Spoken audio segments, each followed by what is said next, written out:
All right, welcome back everyone for another deep dive. Today we're going to be talking about self-care. Ooh, self-care. Love it. Yeah, and we always try to find interesting sources for these deep dives. And today we're actually looking at a podcast episode from a show called the True Natural Soul Podcast. Okay. And yeah, it's called Self-Care Strategies for Daily, Weekly, and Monthly Routines. So I thought that was kind of a cool concept. You kind of breaking it down by like how often you should be doing these things. Yeah, very practical because, people think, oh, self-care, I've got to go to the spa, Right. Yeah. gotta spend a lot of money. But there are little things you can do every single day. Exactly. And I think that's really the key here. And so we're going to go through these. They had a lot of good tips. Some things I thought were a little bit interesting to kind of like get your take on. Okay. So they start out talking about morning routines. And I love this because they say, a good morning routine is something that kickstarts your metabolism. Yeah. So I want to start there. Like, what is the thinking behind that? Well, there's actually a lot of science behind that. So your metabolism, right, is basically how your body uses energy. And it turns out that how you start your day can have a really big impact on your metabolism throughout the entire day.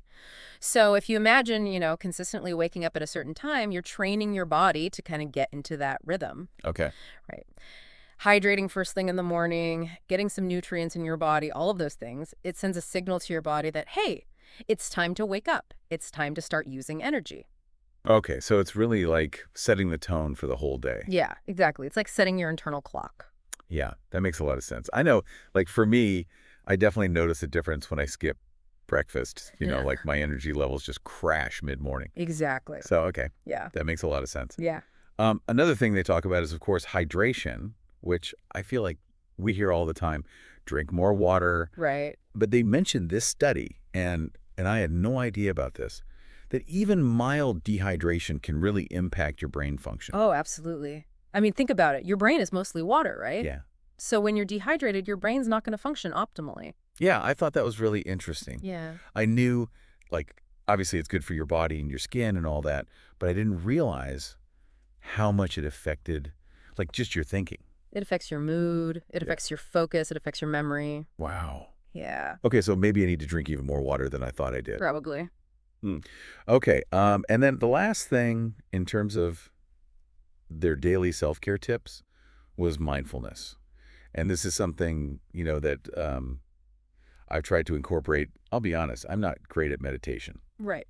Like the sitting still is hard for me. I hear you. So do you have any advice for people who maybe struggle with that? Yeah, absolutely. So, meditation is great if you can do it. But for a lot of people, it's not realistic to, sit down for 30 minutes and clear your mind, right? Yeah. So one thing that I find really helpful is just little moments of mindfulness throughout the day. So that could be as simple as, taking a few deep breaths when you're feeling stressed, or, paying attention to your senses when you're eating a meal. Okay. Or, even just taking a few minutes to be present in your body, like noticing the sensations of your feet on the ground, the feeling of the air on your skin. Yeah, I like that. Just kind of like little check-ins throughout the day. Exactly. Yeah, because I think sometimes I get so caught up in like my to-do list of what's next and what's next Yeah, that I'm not really present in the moment. absolutely. Okay, so that's a good tip. I'm going to try to work on that. So those were some of their daily tips. And they also had some weekly activities that they recommended. And of course, we got to talk about exercise. So they said 150 minutes a week. Now, is that like a magic number? Does everyone have to hit that? Now, it's a good guideline, I Okay. would say. Yeah. There's a lot of research to show that getting at least 150 minutes of moderate intensity exercise per week is really beneficial for your physical and your mental health. Okay. But it doesn't have to be all at once. Okay. You can break it up. Okay. You can do, 30 minutes, 5 days a week, or you could do, longer workouts a couple of times a week. Okay. And it's really about finding what works for you and what you enjoy. Yeah, because I think if you don't enjoy it, you're not going to stick with it. Exactly. Right? It's going to feel like a chore. Exactly. So, yeah, finding something that you actually like to do, Yeah. which I feel like that's the key to all this. Absolutely. Self-care shouldn't feel like a chore. No, it should feel good. Right. Okay. And then they also talk about, in terms of weekly activities, hobbies, and social time. Yes. So I'm curious, for you, what are some things that like you do to fill up your cup, so to speak? Well, for me, connecting with friends and family is really important. I also love spending time in nature. Yeah. Going for a hike, walking my dog. And I also find that creative activities are really nourishing for me. Oh, okay. So like painting, drawing, writing. Yeah, I love that. Yeah. I feel like that's something I need to do more of, is like, I used to love to paint. And, life gets busy and you kind of put those things aside. Right. But yeah, it's so important to have those things that kind of like, just bring you joy and make you feel good. Absolutely. And I think it's important to schedule those things in. Okay. Just like you would schedule a doctor's appointment or a work meeting. Yeah, that's a good point. Schedule in some time for yourself to do something that you enjoy. Yeah, because otherwise it's easy to just let it slip by. Yeah. Okay. So those are some great tips for monthly activities. Now, they also had some monthly rituals that they recommend. Mm-hmm. And the one that stood out to me, and I'm curious to get your take on this, is a digital detox. Ooh. So they recommend once a month putting away your phone, your computer, all your devices for a full 24 hours. Wow. So I want to know, have you ever done that? I haven't done a full 24 hours. Okay. But I have done, like evenings and weekends where I've really limited my screen time. Okay. And it's amazing the difference it makes. Yeah. Yeah. You start to realize how much you're just like mindlessly scrolling. Right. And, how much that's actually taking away from your mental energy and your focus. Yeah. No, I think it's a good point, because I know, like, even just, if I'm like trying to read a book or something and my phone's right there, it's just so tempting to just like pick it up and check it. Even if there's nothing, no notifications or anything, it's just like, I don't know. I feel like we're just so conditioned to be like constantly connected. Absolutely. So, yeah, I think that's a really interesting idea. I might have to try that. Yeah. I'm a little scared. I'm not going to lie. It's a little scary, yeah.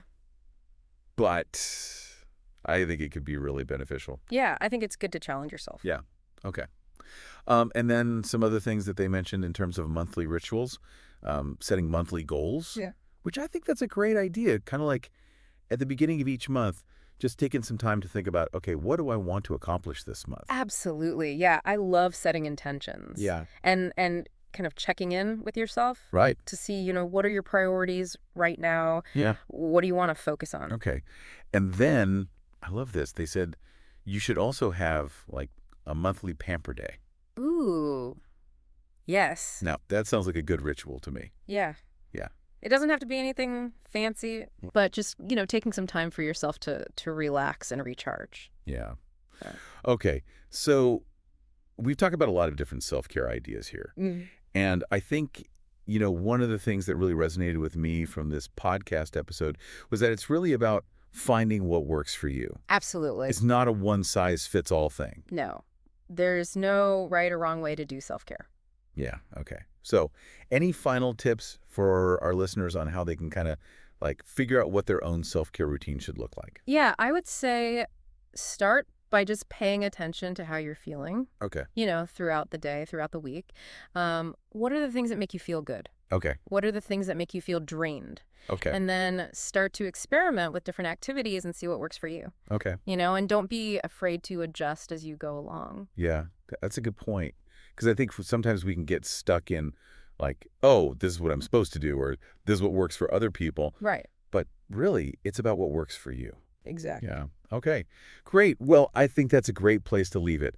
I feel like we've given our listeners a lot to think about, a lot to try. Yes. And, I just want to remind everyone that self-care is not selfish. No, it's essential. It's essential. Yeah. It's how we take care of ourselves so we can be the best versions of ourselves for everyone else in our lives. Absolutely. So yeah, make sure you're prioritizing that. And thank you for joining us for another deep dive. We'll see you next time. See you next time. Bye. Bye.